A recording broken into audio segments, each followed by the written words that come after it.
Amin. Salawat dan salam tetap ditujukan kepada baginda Nabi Muhammad sallallahu alaihi wasallam. Allahumma salli ala sayyidina. Sahabat-sahabat semuanya, sekarang ini ya ada sementara virus yang mewabah, virus COVID-19, virus corona. Itu dalam menyikapi kondisi sekarang, minimal ya kita physical distancing, social distancing bahkan. Namun ini menjadi sebuah polemik tersendiri. Dia adalah menjadi isu nasional karena meskipun fatwa Majelis Ulama Indonesia sudah dikeluarkan, tapi rupanya masih menjadi sebuah isu nasional. Padahal Rasulullah Sallallahu Alaihi Wasallam ketika masih hidup, physical distancing dan social distancing itu sudah ada. Dalam sebuah hadis, Rasulullah Sallallahu Alaihi Wasallam bersabda, jika ada penyakit atau wabah, seseorang umat Islam atau orang yang beriman itu tetap di rumah bersabar, menerima dengan ikhlas bahwa ini adalah cobaan dari Allah Subhanahu wa Ta'ala, dan tetap beribadah, maka kata Rasulullah Sallallahu Alaihi Wasallam itu pahalanya sama dengan nilai jihad di sisi Allah Subhanahu Wa Ta'ala. Nah ini tentu kita bisa pahami dengan mudah bahwa hadis ini jelas ini social distancing dan physical distancing. Bahkan di hadis yang lain dikatakan jika ada wabah atau penyakit sementara mewabah, wabah itu sendiri menjadi cobaan bagi semua orang, tapi menjadi rahmat bagi orang yang beriman. Tentu kita semua menginginkan wabah corona hari ini kita bisa konversi menjadi rahmat bagi kita, bukan hanya sebagai cobaan, tapi dia menjadi sebuah rahmat. Nah, bagaimana mengkonversi wabah ini menjadi rahmat? Ya tadi itu sabda Rasulullah, tetap di rumah, sabar, dan menerima ini sebagai ujian dari Allah. Tapi yang ketiga adalah bukan hanya tinggal di rumah, stay at home saja, di rumah aja, tapi di dalamnya adalah ibadah kepada Allah Subhanahu wa Ta'ala. Nah, mungkin saya tidak lama-lama berbicara di sini, banyak sekali senior-senior saya di sini, ada Kang Imbar, ada Dr. Aziz, ada Ustadz Imam Al-Ghazali. Sedikit lagi saya tambahkan tentang physical distancing atau social distancing di rumah ini, kita ingin konversi menjadi rahmat. Dalam tradisi sufi, para pesuluk sejati, ada dua konsep yang diterapkan dalam konsep social distancing atau physical distancing. Di dalamnya ada istilah uzlah atau khalwat. Jadi khalwat itu gerakannya, substansinya adalah uzlah. Ya, kita mungkin paham bahwa khalwat itu menyendiri dari keramaian untuk mendekatkan diri kepada Allah Subhanahu wa Ta'ala. Di dalamnya apa? Di dalamnya ada uzlah. Saya mengutip dari kitab Al-Hikam, karya ulama besar Syekh Imam Ibnu Athaillah Al-Askandari. Beliau mengatakan, ma nafa'al qalb syai'um mislu uzlah yadkhulu biha midanun fikr. Tiada sesuatu yang bermanfaat bagi hati sebagaimana menghadiri masuknya ke medan tafakkur. Penjelasannya, la syai'an anfa'u lil qalbi min uzla ay khulwa mashubatin bit tafakkur. Tidak ada manfaat dalam konsep uzla itu jika di dalamnya tidak masuk ke dalam medan tafakkur. Nah, social distancing, physical distancing kita konversi menjadi rahmat. Salah satunya adalah kita berkhalwat, kita beruzlah, menyendiri dari keramaian, menyepi demi mendekatkan diri kepada Allah Subhanahu wa Ta'ala. Setelah menyendiri, kita berkhalwat, kita beruzlah. Yang pertama dan utama dalam konsep khalwat dan uzlah tadi ini, la nafa'alil qalbi illa fiha uzlah bitafakkur. Di dalam uzlah mesti harus ada tafakkur. Nah, ada kriteria cara-cara dalam uzlah atau tafakkur ini. Ada kemuliaan, ada fadilah ketika kita benar-benar uzlah, ketika kita benar-benar menyendiri untuk mendekatkan diri kepada Allah Subhanahu wa Ta'ala. Yang pertama fadilahnya adalah hifzul qalbi minar riya'i mal mudahana ghairiha minal amarat. Kemuliaan uzlah menyendiri itu bertafakkur, yaitu menjaga hati dari riya yang bisa merusak amalan-amalan hati kita. Yang kedua, rahatul qalbi wal badan. Sesungguhnya ketika kita berhalwat, ketika kita beruzlah, itu sesungguhnya kita sementara rahatul qalbi wal badan, kita sedang mengistirahatkan hati dan badan kita. Yang kedua, ketiga adalah fadilah daripada uzlah atau khalwat ini adalah husulul zuhdi wal qanaah. Kita insyaallah akan diberi sifat-sifat zuhud dan qanaah. Lanjut, dan yang keempat, as-salamatu suhbatil asrar. Dengan uzlah atau berhalwat itu, kita akan dijaga oleh Allah untuk bersahabat, untuk berteman, untuk terkontaminasi dengan orang-orang yang jahat. Nah, dan yang paling penting adalah dalam tafakkur, khalwat atau uzlah itu sendiri, insya Allah kita bisa mengenali diri dengan satu the big question mark. Kata kunci dari kegiatan uzlah itu adalah limadza khuliqtu, untuk apa aku diciptakan Allah Subhanahu wa Ta'ala di bumi ini. Ini mencari tentang eksistensi diri, dan isi tafakurnya di situ. Ya, semoga kajian singkat ini pengantar dari saya ada manfaatnya. Saya mustami dulu, di sini banyak senior-senior saya ingin mendengarkan. Mudah-mudahan yang singkat ini ada manfaat dari saya. Sekian dulu, terima kasih. Wassalamualaikum warahmatullahi wabarakatuh. Waalaikumsalam warahmatullahi wabarakatuh. Terima kasih Pak Kiai atas wejangannya. Subhanallah ya, kita menjadi sedikit lebih adem di tengah kondisi pandemik saat ini. Di tengah kondisi yang mungkin membuat tingkat stres kita, tingkat kepanikan kita sudah lumayan gitu ya. Tapi insya Allah dengan wejangan dari Pak Kiai tadi, mudah-mudahan sedikit membuat kita bertafakur atas kejadian kondisi pandemik saat ini. Dan insya Allah kita sudah banyak yang hadir malam ini.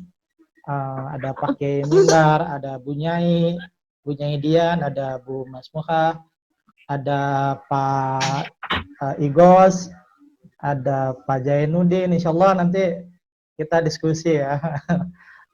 Tapi saya ingin menyapa teman-teman semua nih. Apa kabar semuanya? Kayaknya sehat semua ya di sana mungkin. Tapi di sini nanti kita. Alhamdulillah sehat semua. Sehat, alhamdulillah. Pak Igos sudah bisa keluar suaranya, Pak Igos, Pak Imam Ghazali. Di mute-nya dinyalakan pakai Pak Imam. Pak Aziz. Oke, mungkin saya persilahkan ke teman-teman semua, Pak Kiai Mimbar mungkin mau menambah. Assalamualaikum warahmatullahi wabarakatuh. Waalaikumsalam warahmatullahi wabarakatuh. Yang saya takzimi, yang saya hormati Bapak Kiai Ahmad Multazam. Bapak Kiai Multazam ini kan sudah saya melihat di saya sudah ceramahnya Ibunya Dian, selamat sukses ya Ibu Mas Muhammad. Mas ya. Ini komplit ini sudah ada dari Kalimantan, ada dari Bali, Mas Igos yang ada dari Madura, Pak Ruyatna yang dari Jawa Barat. Ada Mas siapa lagi ini? Mas Magetan ya. Terus ada Mas Dokter. Dokter mana Mas Dokter?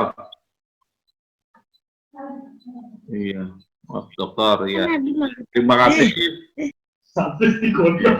Warahmatur ini Bapak Ibu Nyai semua ini seperti yang telah disampaikan oleh Pak Kiai Ahmad Multazam tadi dalam rangka social distancing dan physical distancing, kita harus berdiam diri di rumah, bertafakur di rumah, yang biasanya di tempat-tempat ibadah dan di masjid.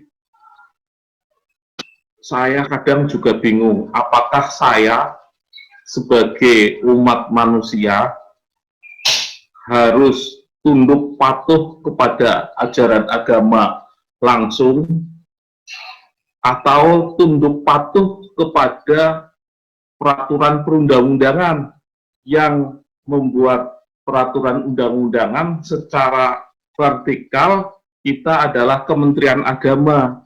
Kementerian Agama mengharuskan kita, ini hampir selesai ya Mas Ruyatna waktunya. Nggak apa-apa deh, kita dilanjut aja Pak Kiai. Bisa? Diteruskan aja. Ya. ID dan passwordnya itu lagi ya? Iya, nanti ID sama passwordnya sama. Oh iya. Ya.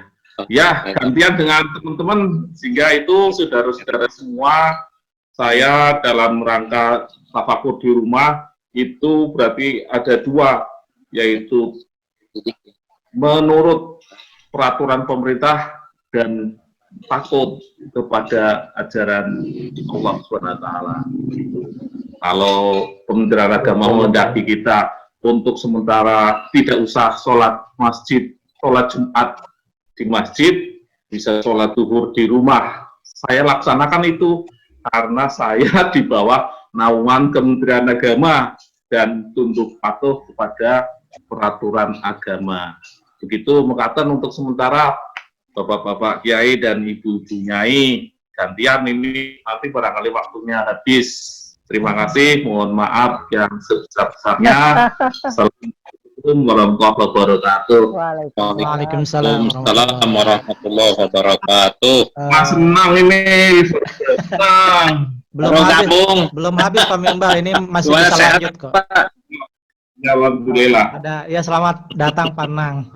Pak Bu Nyai, Bu Nyai Dian mungkin mau menyampaikan beberapa hal terkait dengan kondisi kita, terutama kondisi pandemik saat ini. Mangga. Ya, Assalamualaikum warahmatullahi wabarakatuh. Waalaikumsalam. Waalaikumsalam warahmatullahi wabarakatuh. Ada anekdot yang beredar itu, katanya kenapa jadi misteri itu orang gila kok nggak terinfeksi corona. Orang gila katanya nggak terinfeksi corona. Nah, sekarang kan kalau kita lihat yang banyak kena ini orang-orang dewasa semua. Anak-anak juga jarang kena ya Pak, karena mungkin imunnya tinggi ya, imun tubuhnya tinggi. Nah, sejak awal munculnya COVID ini kan di Indonesia belum pernah nih mendengar berita menemukan kasus orang gila nih. Kita bicara orang gila dulu. Nanti gimana sorotannya menurut Pak Kiai Multazam nih, gimana dengan kita yang orangnya sehat lahir batin. kalau kita mau melihat, kalau perilaku positif dari orang-orang yang tidak waras itu kan bisa kita contoh. Mereka sering olahraga tuh ke sana kemari. Coba kalau kita lihat, orang gila itu kan mereka senang jalan-jalan, nggak tahu panas, nggak tahu hujan. Ini kan bisa kita lihat nih. Terus lagi mereka jarang stres. Artinya stresnya udah bawaan sama sekali dari situ. Terus lagi, dan orang gila kan bahagia terus, nggak ada rasa takut, khawatir dan sebagainya. Kenapa nggak bisa diaplikasikan dengan kita yang sehat ini? Ini kadang-kadang kita ketakutan berlebihan kan dengan keadaan yang sekarang. Padahal kalau kita kembalikan kepada siapa yang menciptakan wabah itu, mungkin kita akan sadar bahwa sebenarnya Allah menguji kita ini, mungkin Allah ingin kita lebih dekat lagi dengan Sang Pencipta kan. Nah, kalau masalah social distancing orang gila malah sudah menerapkan daripada kita. Coba lihat saja. Mereka kan tidak mau berteman dengan siapa-siapa. Ini kita orang yang waras tapi memikirkan kan keadaan orang yang tidak waras begitu. Kemudian orang gila juga nggak butuh masker sama hand sanitizer itu. Kalau kita kan pasti disuruh pakai itu. Nah mungkin jadi dari beberapa hal yang saya paparkan ini, kita mungkin bisa berpikir bahwa Allah menciptakan kita yang masih normal pemikirannya, mungkin bisa mendalami arti musibah yang sudah menimpa negara kita dan seluruh dunia ini. Mudah-mudahan bisa menjadi pelajaran lah bagi kita. Kemudian benar sekali apa yang disampaikan oleh Ustadz Multajam tadi, kalau sejak zaman Rasulullah sudah ada kuat dan lain sebagainya. Dan yang paling bagus sekali itu yang saya lihat kan penerapan ini malah di Jepang yang lebih bagus. Kalau Jepang itu mereka social distancing-nya sudah lama, yang pakai masker jadi udah memang jadi kebiasaan. Nah ini mungkin yang perlu dicontoh ini dari kita. Terus lagi kaitannya dengan kita moderasi beragama, mudah-mudahan semua umat beragama khususnya di tempat kita di Indonesia sama-sama lah menjaga stabilitas kerukunan antar warga. Kalau memang terjadi satu wabah di daerah itu ada beberapa orang yang kena, seperti kami di Kalsel ini kemarin di tempat saya Tanah Laut, Mbak. Tempat kami di Tanah Laut cuma 3 nih baru yang 2 orang baru yang kena nih. Semua yang jadi ODP, PDP ini yang kemarin yang kegiatan di Goa itu, Pak, yang kegiatan di Goa. Oh iya. Yang jamaah tablik itu. Iya, jamaah tablik ini yang paling banyak kena, dan payahnya itu mereka datang nggak langsung lapor. Nah, jadi nggak langsung lapor, jadi keliaran ke sana kemari, akhirnya yang lain terjangkit. Itu aja. Jadi kita untuk menyikapi hal ini masih banyak masyarakat yang tidak paham, masih banyak yang senang keliaran ke sana kemari, nggak. Kalau bahasa Banjarnya itu pada pasian, Pak. Artinya dimarahi, mau dimarahi, mau apa yang nggak peduli gitu. Itu bahasa kami. Jadi kawan-kawan sebenarnya untuk hal dengan adanya wabah ini menyadarkan kita sendiri betapa pentingnya kesehatan itu dan menjaga adab kesopanan di masyarakat sehingga tidak mudah kita ini saling diadu domba antar warga, karena saya lihat itu kasihan orang yang terkena COVID-19 ini malah dikucilkan, keluarganya dikucilkan, rata-rata seperti itu, mereka dijauhi, dikucilkan dan lain sebagainya. Nah, kita berharap kawan-kawan yang alumni TOT ini ya sedikit banyak bisalah membantu pemerintah daerah kita masing-masing untuk bisa menyadarkan warga. Kira-kira ini aja dulu Bapak Ibu untuk penyampaian seputar COVID dan moderasi beragama yang mungkin karena ini dadakan juga tadi baru melihat WA-nya juga jadi nggak ada persiapan. Terima kasih Bapak Ibu. Assalamualaikum warahmatullahi wabarakatuh. Waalaikumsalam warahmatullahi wabarakatuh. Nih ahlan wa sahlan ada Kiai Hanan nih udah masuk nih sama Kang Nang. Selamat malam. Assalamualaikum pada semua. Pak Nang gimana di sana kondisi di sana Pak Nang? Mangga sok diceritakan. Kalau di sini kan di kampung di Garut, alhamdulillah. Cuman yang jadi masalah di Garut ya karena di daerah di kampung dengan yang mudik ini Pak Ruyatnya. Iya. Jadi dengan yang mudik-mudik maka kami siap ya bekerjasama dengan kesehatan ya, puskesmas dengan adanya ini ODP jadi di pendatang itu di ini datang ya untuk kenyamanan dan antisipasi semua ya. Kalau Mas di daerah kira-kira ada pendatang ya harus istirahat dulu ya, jadi isolasi mandiri dulu, kemudian Jumatan alhamdulillah masih berjalan orang-orang di daerah sini di kampung ini. Jadi kalau untuk pengajian sementara libur dulu mengikuti anjuran pemerintah. Kalau pengajian karena kalau pengajian kan terlalu berdempetan ya. Kalau untuk Jumatan alhamdulillah bisa diatur. Itu saja mungkin Pak. Ya kita tetap memperhatikan anjuran dari pemerintah dan dari MUI. Tapi untuk zona di sini ini kan dari MUI ada zona merah, ada zona kuning dan zona hijau. Di sini kan zona hijau, jadi MUI juga ada himbauan lagi kan untuk zona hijau itu silakan boleh sholat Jumat, boleh sholat berjamaah, tapi tetap kan hati-hati pakai masker, kemudian di karpetnya digulung, bawa sajadah sendiri, jarak tetap diatur. Itu saja mungkin Pak. Kalau Bandung kan sudah zona merah dan hari Rabu itu mau diterapkan PSBB. Kalau Garut ya alhamdulillah lah. Kalau di kampung-kampungnya masih zona hijau dan mudah-mudahan nggak ada COVID, nggak ada ya, mudah-mudahan COVID segera berlalu dan kita semuanya sehat, amin, panjang umur, ada dalam lindungan Allah Subhanahu Wa Taala semua. Itu Pak Riyad. Ya. Pak Riyadna. Terima kasih Pak Nang, tapi tetap sehat ya. Alhamdulillah. Tapi protokol kesehatan penanganan COVID tetap harus dilaksanakan ya, walaupun kita di zona hijau. Dan maka Pak Zain di sana katanya besok itu mau ditetapkan PSBB ya?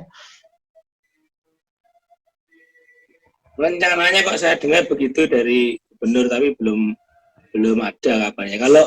Kalau perpanjangan sudah ada dari gubernur sampai tanggal 1 Juni. Tapi tempat Pak Zain belum zona merah kan, masih aman lah gitu. Per sebagian daerah, misalnya kalau ada yang kenal kampung Inggris itu zona merah. Oh, kampung Inggris sudah zona merah. Beberapa teman yang ada yang ngirim siswanya untuk kursus di kampung Inggris Pare ini zona merah. Mudah-mudahan Pak Zain di sana tetap aman ya, tetap di rumah ya Pak Zain ya. Iya, tetap di rumah. Pak Kang Ajis nih, Kang Ajis mana Kang Ajis? Dinyalakan Kang, mau dengar suaranya. Udah. Itu Kang Dwi belum gabung ya Kang Dwi.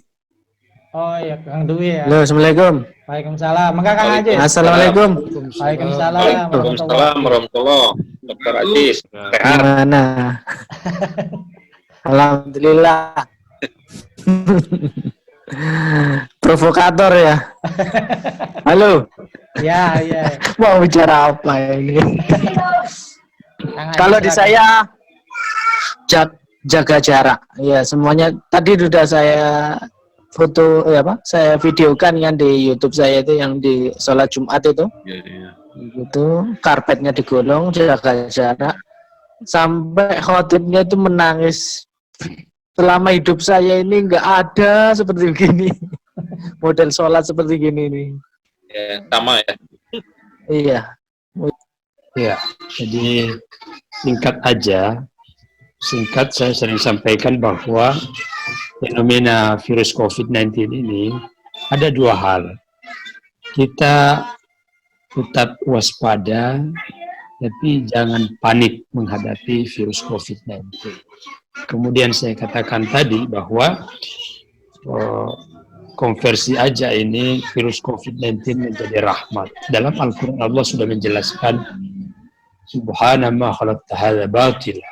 Jadi Allah itu menciptakan sesuatu itu mesti ada manfaat di baliknya. Hanya kadang kita tidak sabar untuk mengkaji dan mendalami, kita buru-buru dan terlebih kita menjaga diri, apalagi kita ini adalah orang-orang yang moderat, masuk pada training moderasi beragama. Banyak hal-hal yang menjadi isu sosial di tengah masyarakat kita yang tidak mendengarkan fatwa Majelis Ulama Indonesia. Singkat bahwa fatwa Majelis Ulama itu sudah final dari berbagai literatur sumber dari kitab-kitab para ulama, Al-Quran dan maupun hadis-hadis Rasulullah SAW bahwa social distancing dan physical distancing itu menjadi cara terbaik menghadapi virus COVID-19. Dan yang terakhir, tadi kaitannya dengan tetap waspada tapi jangan panik. Ya mungkin sahabat-sahabat yang di grup sudah dengar penjelasan dari seorang ustadz, saya juga dapat di grup itu, bahwa pernah ada seorang waliullah bertemu dengan virus. Waliullah ini orangnya sudah pada kasyaf, sudah bisa melihat sesuatu yang tidak bisa dilihat manusia biasa. Dia bertanya, wahai virus, kamu mau kemana? Saya ini katanya mau ke daerah tertentu, saya ini adalah virus, dan di sana akan meninggal 1.000 warga. Singkat cerita, setelah 2 tahun kemudian, waliullah ini bertemu lagi dengan virusnya. Dari mana? Saya sudah menjalankan tugas dari Allah Subhanahu wa Ta'ala. Dan yang meninggal di sana 5.000 warga. Nah, waliullah ini tadi bertanya, nah 2 tahun lalu kamu bertanya, kamu berkata, jawab, mau akan meninggal 1.000, kok nyatanya 5.000 warga.